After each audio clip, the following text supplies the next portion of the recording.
Steve, the crocodile hunter Irwin, was known for his exuberant personality and crazy antics dealing with deadly animals, making him highly popular until his death in 2006. From the age of 9, he wrestled crocodiles, handled poisonous snakes, and other deadly creatures, until he was tragically killed by a seemingly harmless sea creature, a stingray. What was even more surprising is that he wasn't trying to catch it, but was simply filming it as it swam away. The angle was just right to trigger a defensive reaction, and it struck him several hundred times with its barbed tail in just a few seconds. It wasn't poisonous, but at least one strike penetrated his heart. Steve bled to death before realizing how badly he was injured. When we think of David, especially as a young man, we should see him like Steve Irwin.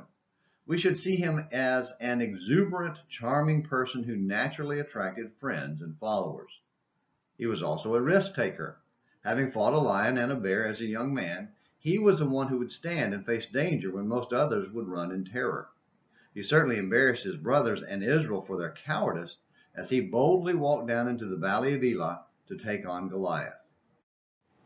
After killing Goliath, David began leading Israel in battle, and his exploits earned him recognition throughout the land.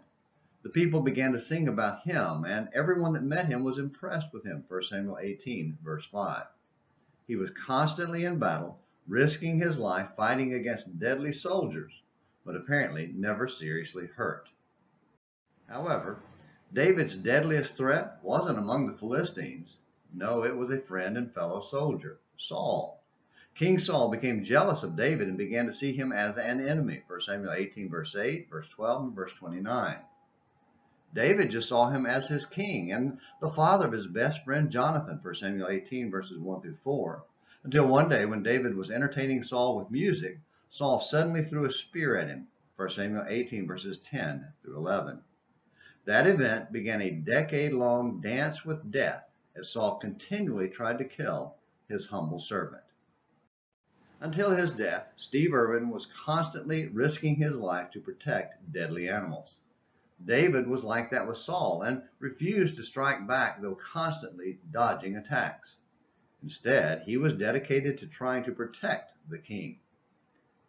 Yet again, those men are mere shadows of Jesus, who was the greatest example of all, who not only risked his life, but willingly gave it up on the cross to save the lives of all who would trust him. Even those who killed him could be saved if they would trust and obey. In today's world of social and political unrest, may God give all of us hearts that are willing to risk our reputations, our comforts, and yes, even our very lives to save others, even those who want to harm us. Thanks for watching today's Morning Minutes in the Bible. Until tomorrow, this is James McClenny hoping you have a great day.